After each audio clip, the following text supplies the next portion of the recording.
MassCEC offers these webinars approximately once every quarter, and we aim to cover programs that are of timely relevance.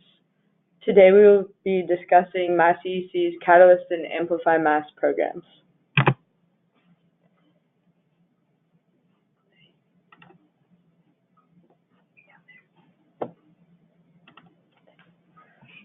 As I mentioned, we will be covering two of MassCEC's Clean Technology Innovation programs in this webinar. I'm Corey Grunwald, Program Administrator in MassCEC's Innovation and Industry Support Division. In just a moment, I will be providing an overview of MassCEC and our partner organization, MTTC. Then our first presenter, Michelle Bernier, will cover the Catalyst program. Michelle is a commercialization Senior Manager at the Massachusetts Technology Transfer Office, or MTTC. MTTC works with MassCEC to administer and operate the Catalyst program. And lastly, Leslie Nash will cover the AmplifyMass program. Leslie is a program manager on the technology development team at MassCEC and oversees both of these programs. MassCEC's mission is to grow the state's clean energy industry while helping to meet the Commonwealth's clean energy, economic development, and climate goals. We fulfill our mission by investing in programs that increase renewable energy adoption by residents, businesses, and communities. We connect employers, job seekers, students, communities, and investors to the clean energy industry, and we also help to spur innovation through infrastructure, funding, and technology development support. MassCEC's Innovation and Industry Support Division offers a suite of programs that fulfill its mission by supporting clean tech startups and researchers at various stages. While we are only going to focus on two of these programs today, I wanted to take a quick moment to go over all the programs that we have to offer in case any pique your interest. Details on all these programs can be found on our website, masscec.com. All the blue boxes on this slide represent, or all the plants on this slide represent grant programs. And starting on the left, we have the Catalyst, or we have AmplifyMass, and our internships program. And then in prototyping, we have AmplifyMass, AccelerateMass, Catalyst, and internships as well. And then further along in the company process, we have more of our programs, which perhaps can be better explained with this slide, which shows based on the funding amounts available per award and the technology readiness level of your project or company, where you might fit. All of the green boxes represent investment, or represent represent grant programs, my apologies, and the blue boxes represent investment programs. So Catalyst is an early stage prototyping grant program that offers grants of up to $65,000. Amplify offers up to $500,000 in cost share funding to companies or researchers that are pursuing a prime award, either federal or non-federal, such as DOE or NSF grants. Next, we have AccelerateMass, which provides up to $150,000 in convertible notes to clean energy graduates of approved accelerator programs. Of a similar company stage, we have InnovateMass, which provides up to $250,000 to demonstration projects of new clean energy technologies. As the company and its technology mature, MassCEC offers equity investments of approximately $500,000 and venture debt investments between $100,000 and $1 million. On the far right, we have MassCEC's Deploy Mass program, which facilitates the adoption of clean energy technologies at public project sites. And then along the entire x-axis of this chart, you can see that MassCEC offers workforce development programs, which essentially funds internships at all company stages.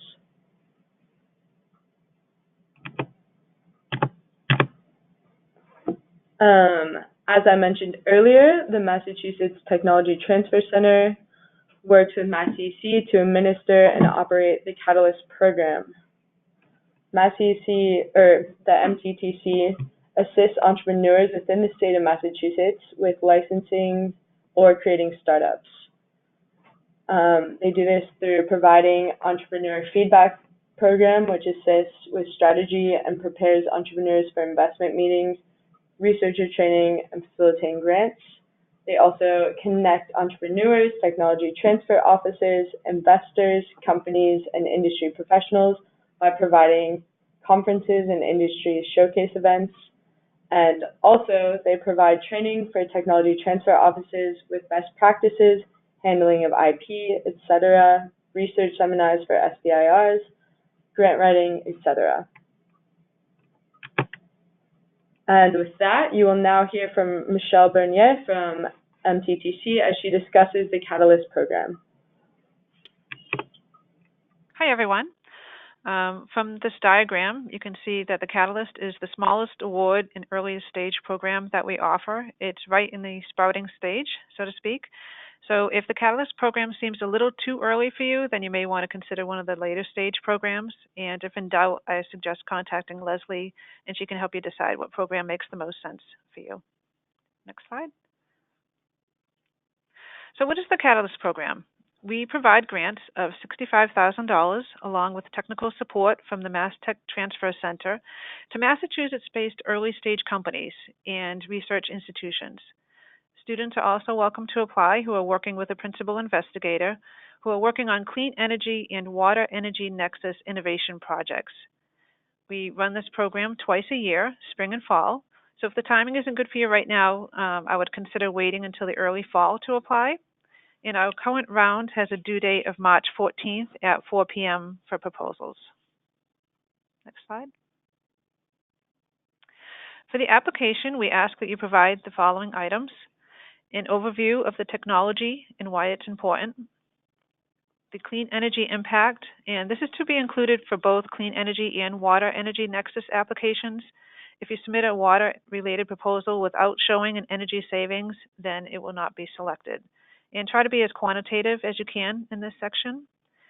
And by clean energy impact, we mean greenhouse gases avoidance from cost declines, efficiency improvements, etc.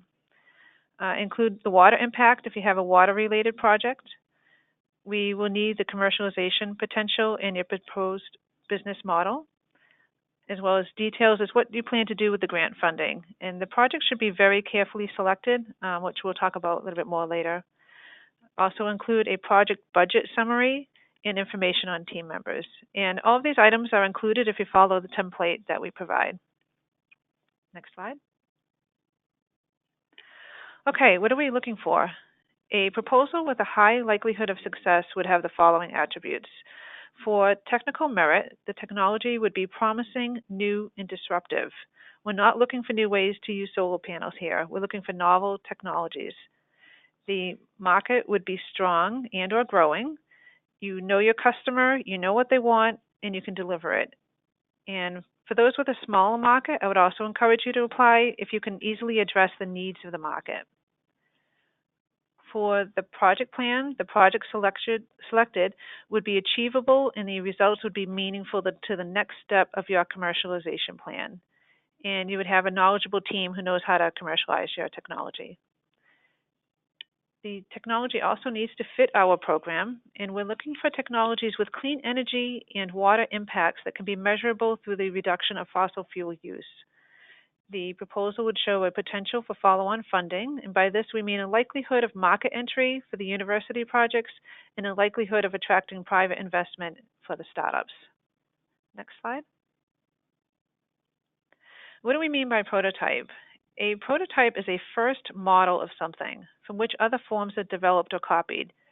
It is not basic research. We are looking for early stage design, development, and or validation of your technology. You can test a concept to evaluate your design. You are creating a thing, not an idea. And it would be real working system or product. And you can also generate data to show that an invention works. Next slide. What do we mean by clean energy impact? We use the definition provided by the general laws in Massachusetts, which is namely advanced or applied technologies that significantly reduce or eliminate the use of energy from non-renewable sources. And this includes energy efficiency, demand response, energy conservation, and those technologies powered in whole or in part by the sun, wind, water, biomass, etc. To qualify, your technology must show a clear path to reducing greenhouse gas emissions. For example, reducing the cost or improving performance of carbon-free generation, energy efficiency and process energy reduction, and grid mobilization for easier integration of renewables. And examples without clean energy impact would be those projects that improve the economics of using fossil fuels, or projects that have minimal impact on reducing greenhouse gases compared to what's being used now, water treatment technologies that have no substantial energy impact, and projects that reduce pollution or improve the environment but have no fossil fuel reduction. The projects in this last section would not have a chance of winning the grant. Okay, and then, okay, next slide. For application tips, so we've looked over past applications and pulled out frequent comments from the reviewers so we can try to replicate the positive comments and avoid the negative comments going forward. For technical merit, I would suggest try to explain things in layman's terms in a clear, concise way. Explain the specific application of your technology, and if it's applied research, demonstrate that you're solving a problem and that it's not basic research. You're not writing for an academic journal, so if you do not show an end goal or that you're focused on solving a problem, the applications typically sound like it's general research and it will not be funded.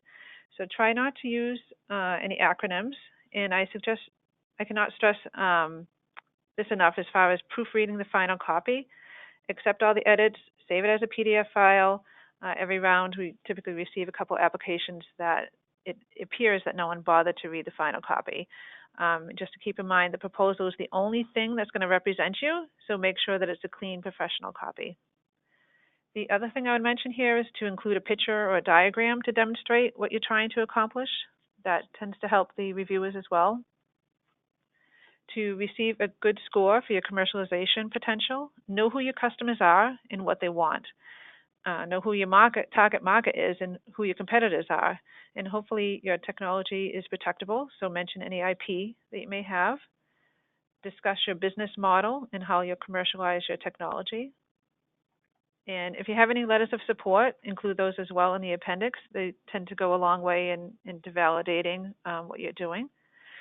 You want to avoid being too vague when discussing your market because we will be looking for what you list as your target market. So if you leave that out, it will be noticed. If you truly believe that you have no competition, then maintaining the status quo is your competition.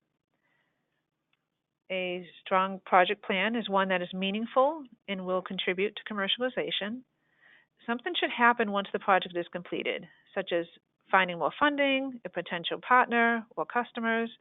So you may want to work from this backwards and ask yourself, what are the investors and customers asking for, and how can I give it to them? Your project should be what they're asking for. You want to avoid using general milestones without measurable items. Pick a plan that will work within the budget and time frame and be realistic about what you can accomplish. You also want to show that you have a good team. We're looking for business experience as well as technical experience. And just note that it's very rare that one person has all the knowledge needed for commercialization. So tell us who will be contributing what and what their background is.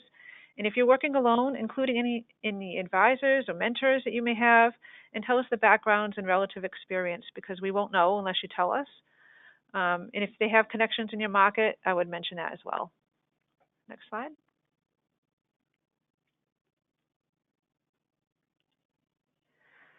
So we'll now run through frequently asked questions.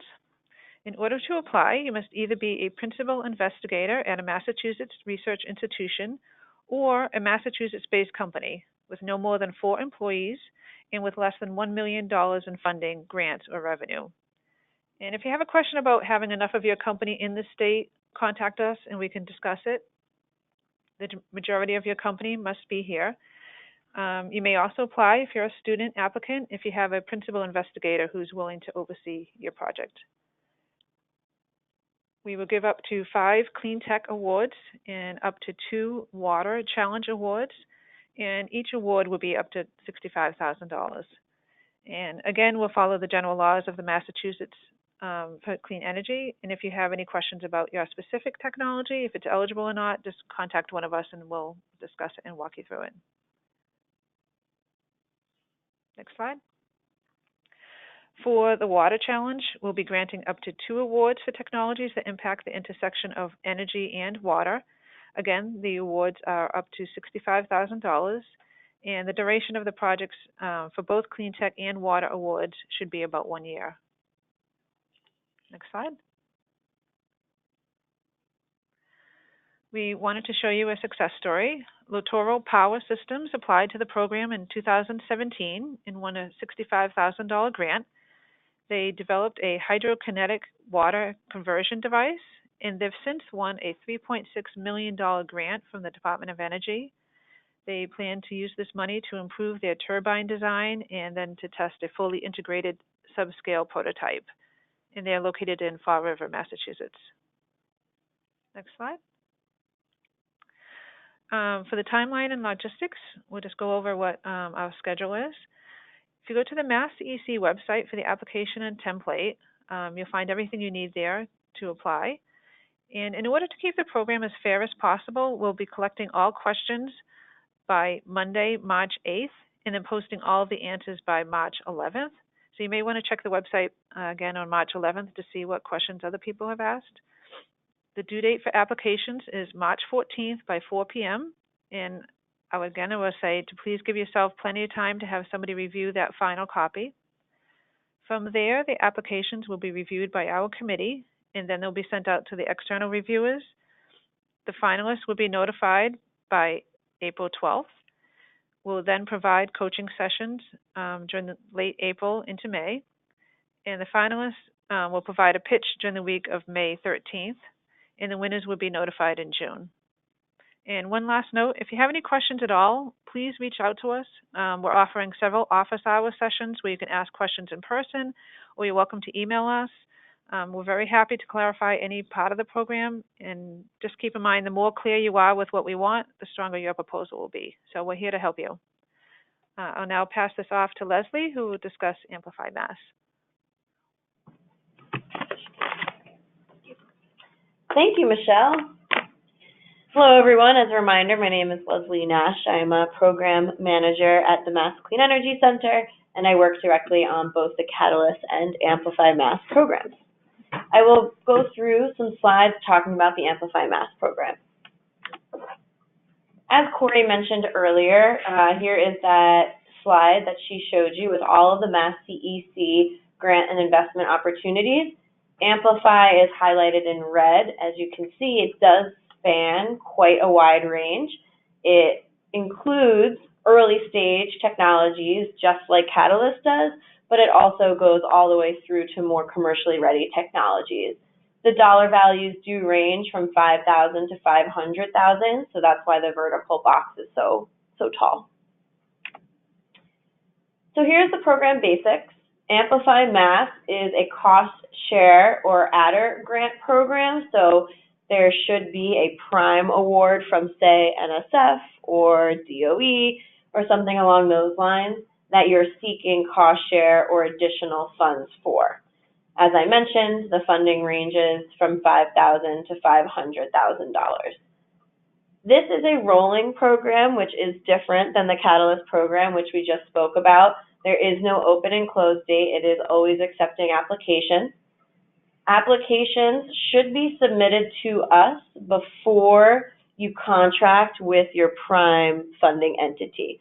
So for example, if you're seeking cost share funding from MassCEC to fulfill required cost share by, say, your DOE grant, then you should apply to us before you've signed the contract with DOE.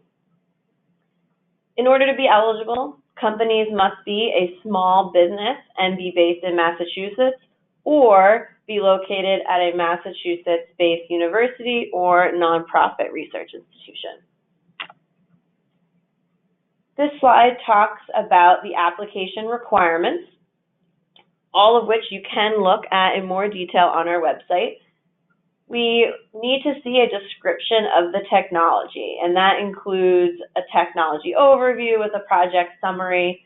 We really want to see what is the context in which your industry is, what is the challenge that you're aiming to solve, and how are you aiming to solve it. Those 3 points are very important for this proposal.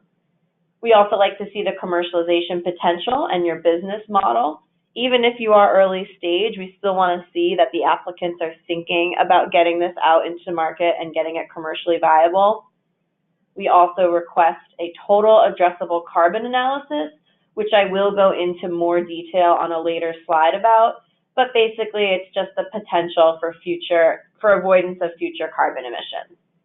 We also request information on your project, not just your technology. Things like who is the PI, who are you partnered with, who's contributing funding besides us, what is your project plan, what do you expect to come out of the project, and what will be the next steps after the project's completed, and a detailed budget. We also like to see the prime funding proposal and information. The reason for this is that our program's application form is relatively a light lift because we expect to see the supplemental information of your prime proposal. So for example, your NSF proposal and the status of that, any comments they may have provided or questions or back and forth, all of that will help us in the evaluation as we review your proposal.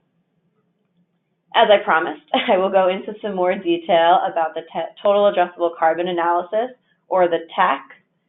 The TAC is an estimate of the greenhouse gas emissions that can be reduced, avoided, or remediated, assuming wide adoption of a technology or practice. So we do ask that you quantify this number in that section on the proposal. What makes a strong TAC? A clear connection between the proposed technology and greenhouse gas emissions reductions, realistic understanding of the TAC at varying scales of technology commercialization. So for example, you might want to quantify if we reach our beachhead market, we will offset X amount of carbon.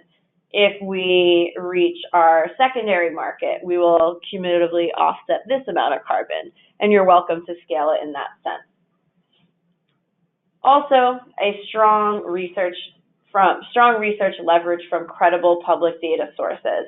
We do list a spot on this page for you to list your sources, and it is important that we see where the information is coming from and where the data is coming from.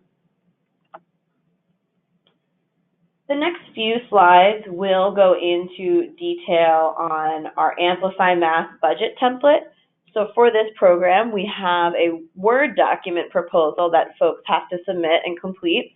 And then in addition, we have an Excel document, which is a budget template that we also require everyone to complete and submit. The budget is broken out in the next few slides into sections from top to bottom, just so I can point out what each of the boxes are. So the first one, as you can see on the left in the blue, says Prime Grant. So this top of the Excel page box is everything about what the money is that you're getting from your prime award, for example, DOE or NSF. So the prime funding entity will be listed in that first box, just the name of them. The second box will be the total amount of prime grant funding that you're receiving. So if you're getting $1 million from DOE, that's what goes in that box. The next box, recipient of prime funding, including yourself. So if you, as MassCEC, for example, was applying for a grant, you would put MassCEC is getting $200,000 of that $1 million from DOE. And then if we had partners like other states, we would list those names here and how much money they were getting. Everything in the recipients of prime funding amount should add up to the total prime funding amount. The next section of our Excel budget template is other project funds, as you can see in the blue vertical writing on the left. Going line by line, The first one is required cost share funding. So that is the amount that is required by your prime. Not all primes require cost share. I know that the nature of those can be complicated, but this is, if they require it, how much are they requiring? If it's 20%, please list that here in dollars. The next line is for those that are unique situations or additional funding. So anything that is adder support or cost share that's not required by that prime. So if they do not require you to have 20% cost share, but you're asking for some funding to expand the scope to Massachusetts or build an extra component of your technology, then this is where you would put that funding amount. The next box, the amount requested from MassCEC, is just that. How much are you asking us for? The additional funding sources, if applicable, should just be a list of where other funding is coming from. For instance, if you are getting funding from a partner that is not MassCEC and that is not the prime, you would list all those additional funding contributors here and how much they're contributing. We jump up a little bit to that gray box that we skipped for total project budget. This should equal the prime grant, the required cost share, plus the additional or cost share adder funding must equal the prime grant plus MassCEC request plus funding from additional sources. We also have checks built into the Excel template, so when you are filling it out, if you've added something or missed a box or done something incorrectly, little error messages will pop up in red writing to let you know. And if they do and you can't quite figure out what happened, just let us know and we'll walk you through it, but don't submit it without checking those boxes. The very bottom and final piece of our Amplify budget template is the project expenses. So this is where you would list the details of how you're planning on spending the money from the prime and from MassCEC. So you can see here we list some typical expenses, but if there are other at the bottom, you can put in how much from the prime is covering that, or how much MassCEC is covering that, or how much from your partners is covering that. And there's a notes box where you can delineate out specifically what the other expenses are. So similar to what we talked about for Catalyst, there are certain things that the AmplifyMass program is looking for. Technical merit. So making sure that the technology is proven, yet it's also new and disruptive. Potential impact to the energy sector is very important. Also local benefit, specifically to Massachusetts and New England. The value of our support. We want to make sure that we are providing funding that will fulfill a gap, a funding gap, and that our support is valuable to the completion of your project. Are your team members knowledgeable? Do you have a clear understanding of the steps that are needed to bring your technology into the market? All of the above will result in a high likelihood of success. For programmatic fit, here are some kind of evaluation criteria that the program looks at when reviewing proposals. Clean energy impact. The industry and the applicant will learn something important from this project, that there is a significant clean energy impact. That there's a high potential for market entry. For companies, this might be to improve competitiveness in existing markets. For research, it might be a clear path to industrial relevance. And strong leveraged funds. So by leveraged funds, we just mean funding that's not coming from MassCEC that will be contributed to the project. So whether that's from the prime or from partners, anyone else who's contributing funds that's not us would be considered leveraged funds. So the higher the ask, the stronger the leveraged funds factor, the better the proposal will look. All of these will result in a high success. Here are just some tips, similar to some of the things that we just mentioned, but some tips for making a strong project proposal. The ones at the top with the check marks are kind of the big takeaways. Clear positive impacts to Massachusetts and New England. Demonstrated value of and need for MassCEC funding. Strong clean energy impact. And as I said just a few moments ago, the higher the grant requests from MassCEC, the more leverage funds we like to see. If you're asking for $300,000 or $400,000 from MassCEC, then we want to see a comparable amount of leveraged funds over like a 1-to-1 ratio for something of a higher ask like that. And we can go over that in more detail if you have any questions. For a research proposal, there are a few things that make that a relatively strong proposal. It has to be a disruptive idea being pursued by a team with expertise. There should be a direct path from research to commercialization, a clear strategy. This is especially important for research proposals. We want to make sure that the researcher is thinking about commercialization and has that pathway.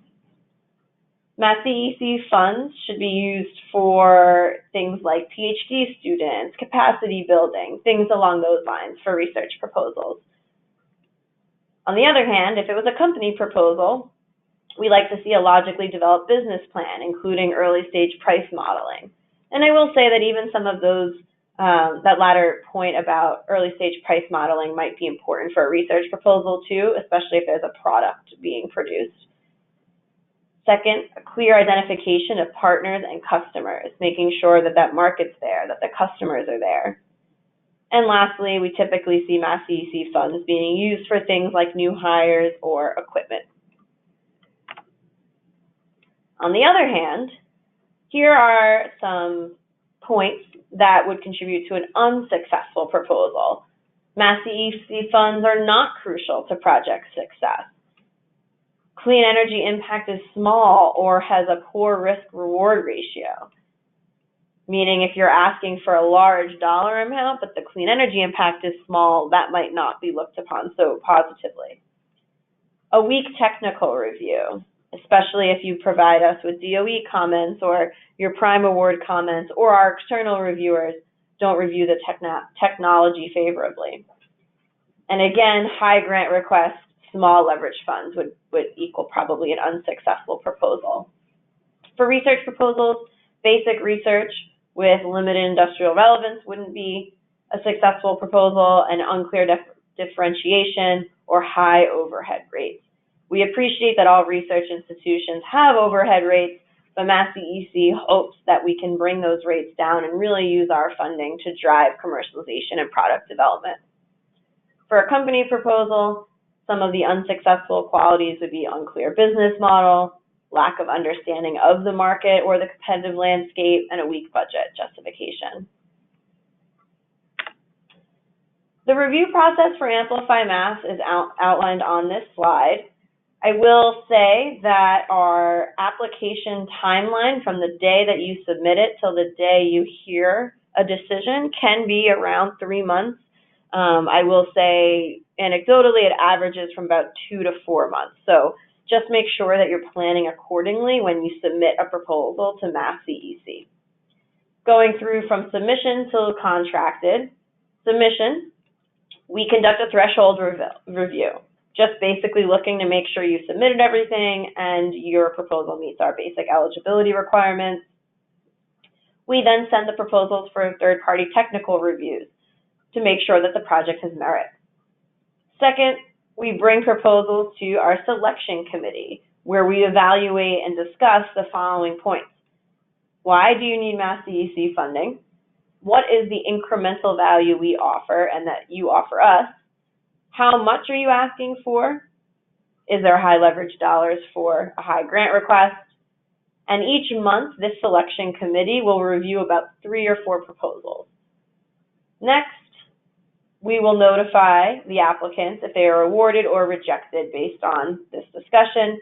If awarded, contracting can take up to 1 month.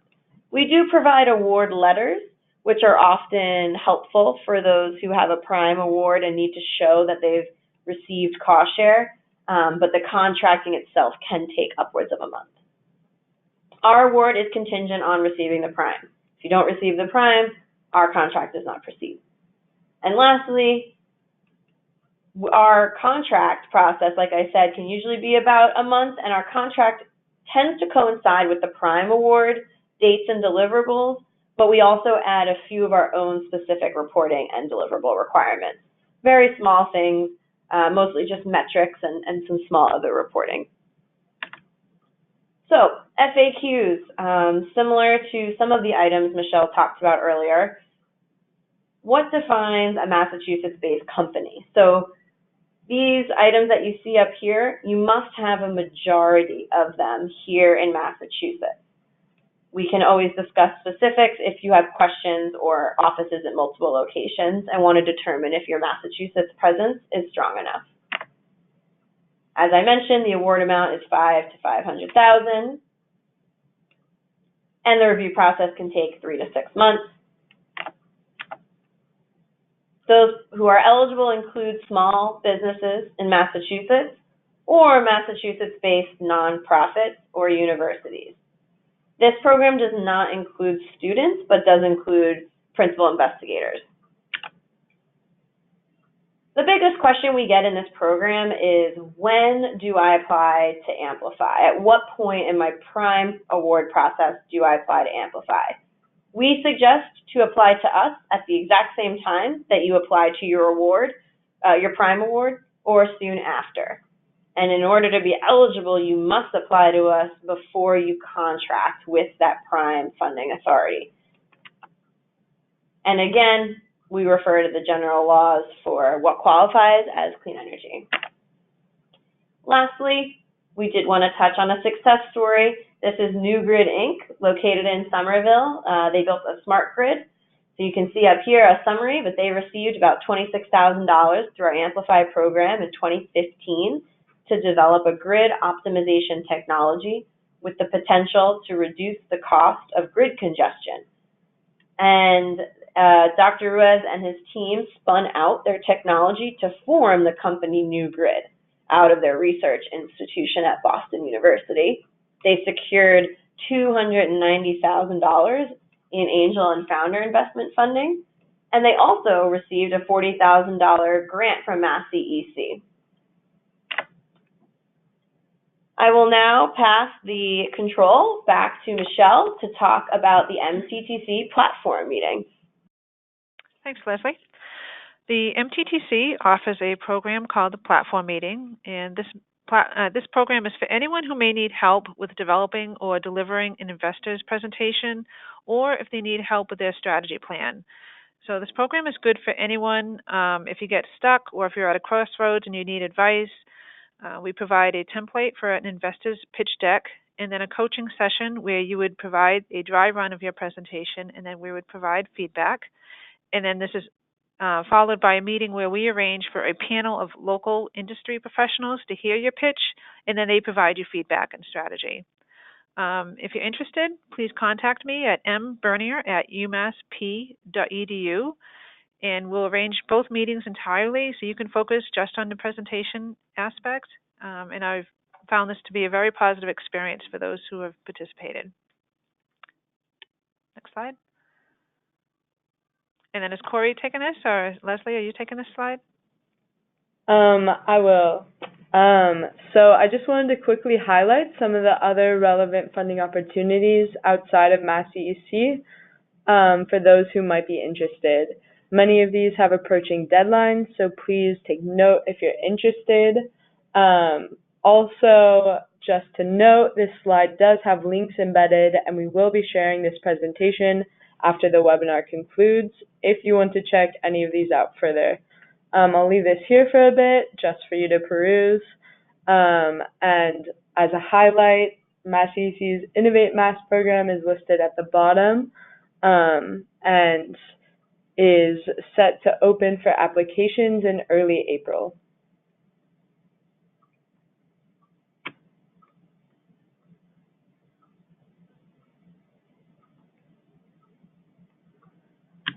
All right, now we will be moving on to questions.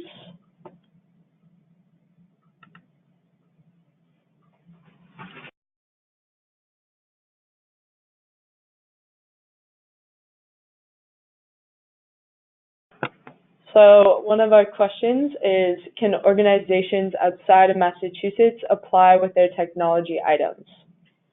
So I will jump in and mention that for both Catalyst and Amplify, The applicant has to be based in Massachusetts.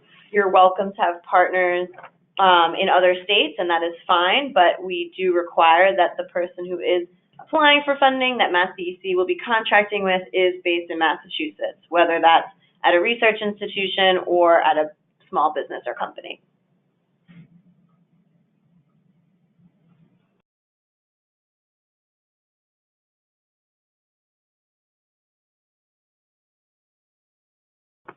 Also, as a reminder, please feel free to submit your questions in the question box if you have any. For now, we have another question for Amplify.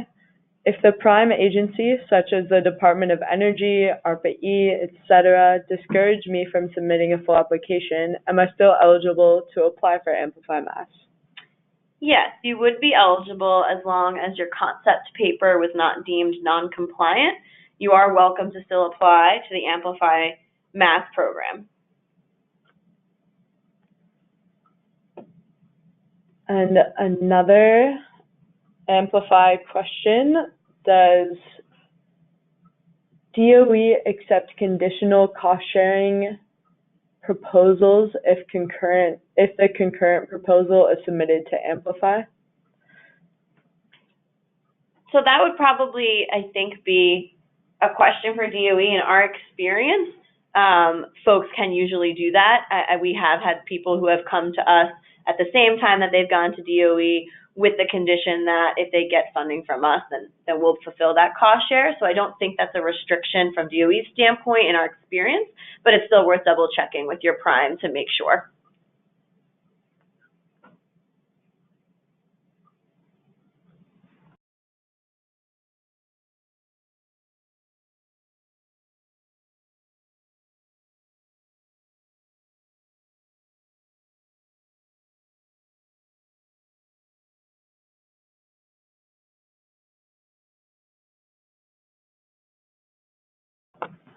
And now a catalyst question.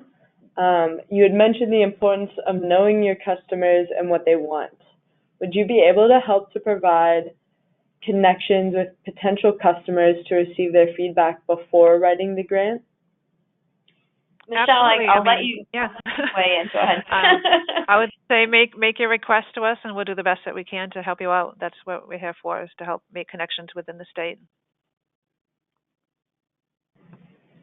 Thank you. All right. Another catalyst question. Do solar applications count as clean energy? I'll take this one, Leslie.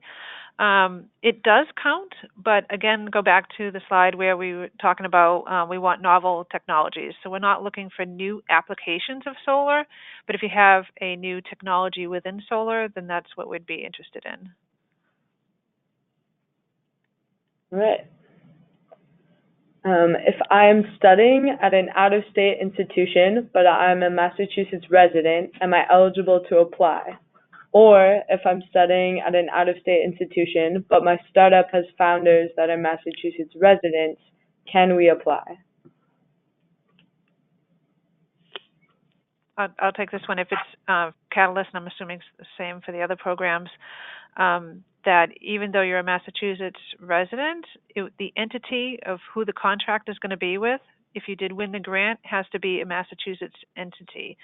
So if the IP of whatever technology is out of state, then we would not be able to contract with that research institution. But if you had a startup that is licensing IP from another state, then that would be fine, if that makes sense. So we're going to make a contract with a Massachusetts entity, and that's pretty much what it comes down to, not where you live or where the IP resides.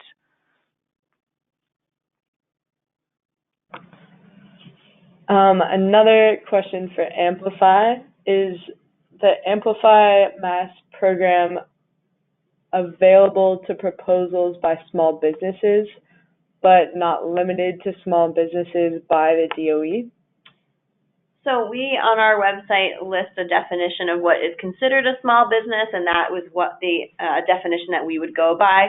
Not 100% sure if our definition is the exact same as DOE's, but as long as you fit our definition, you're welcome to apply to our AmplifyMass program.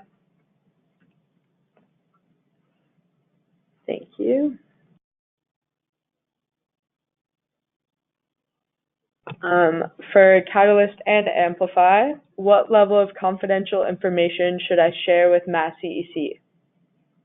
Well, that's a good question. Michelle, do you want me to take that one, and then you can always add something to speak for MTTC? So both MTTC and MassCEC, who are the two administering bodies of the Catalyst program, and then for MassCEC, the administering body of the Amplify program, we are all public agencies and subject to public records law, which just means that anything we receive in writing is subject to public records law. So if someone were to request specifically some said document, we do have to provide it. So that means that we always encourage applicants to only submit non-confidential documents to us. And if there's anything that we need to clarify or touch base with, we can certainly ask you, but we encourage you not to submit confidential or proprietary written information to us. And also, I'd say that our reviewers do not sign any non-disclosure agreement. So, again, keep it non-confidential information on the applications. All right. For Amplify, is subcontracting acceptable to out-of-state businesses? Are there budget limits on subcontracting? So the answer to that question is the first one, yes, subcontracting for out-of-state businesses is acceptable, again, as long as the entity that is applying for the funding and that will be contracting with MassCEC is Massachusetts-based. Then you're welcome to have partners and subcontractors in non-Massachusetts states. And then for the second, are there budget limits on subcontracting? No, not specifically. We will definitely talk through the budget in more detail to make sure we better understand where our funding is being spent. But we do like to spend our own funding in state, but we can talk about that with the specifics of a budget or a proposal.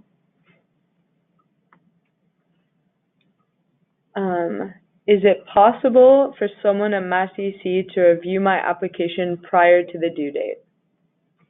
Michelle, do you want to answer that one for Catalyst, since it sounds like a Catalyst question? Sure. We try to keep the program as fair as possible, and we don't believe it's fair to have one person have a whole review of their proposal before they submit it. So we can answer general questions about the program, but not about your specific proposal. Of course, if you have questions about, does this apply, or, am I able to do that, we can answer those types of questions, but we can't do a review of your proposal. And I'll just say for Amplify, which is not an open and closed type of solicitation, that program is a little more flexible, where you can submit your application and your budget to us, and we may have a call or go back and forth asking questions, or you can add information to your proposal. Things along that nature is a little more flexible in that sense, just due to the rolling basis of it. So it's a little bit different than Catalyst. Thank you. For AmplifyMass, you mentioned the importance of including a TAC analysis. Is this also recommended or required for an application to Catalyst?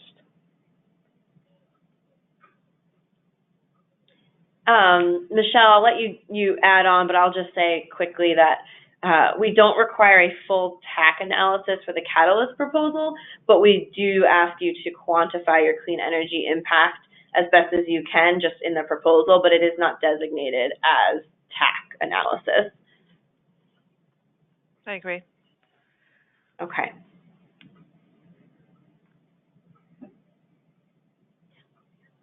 For Amplify, is there an initial check on proposals to verify eligibility towards the program mission?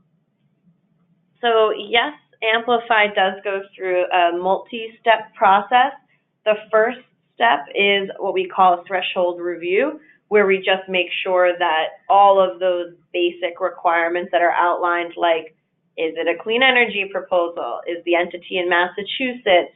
Just very, very simple threshold review. We will do that initially upon receiving an application. And if any of those criteria aren't met, we would immediately reach out to the applicant and touch base.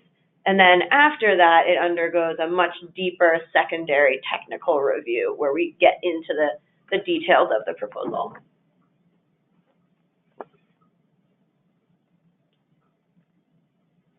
For both programs, can I submit an application for the same project under multiple MassCEC programs, such as Catalyst and Amplify? So I'll take that one. So MassCEC encourages folks to take advantage of all of our grant programs. However, you cannot submit an application to, say, Amplify and Catalyst at the same time for the same project or the same development opportunity. It does have to have different scopes and show, for example, if you receive a Catalyst award and then you want to come through another program like Amplify or Innovate, we just want to see that you successfully completed that first project.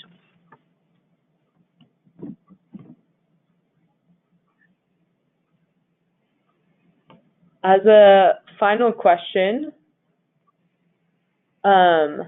if I'm planning on submitting multiple concept papers to multiple funding opportunities announcements, such as to the DOE, can I submit multiple applications to AmplifyMass?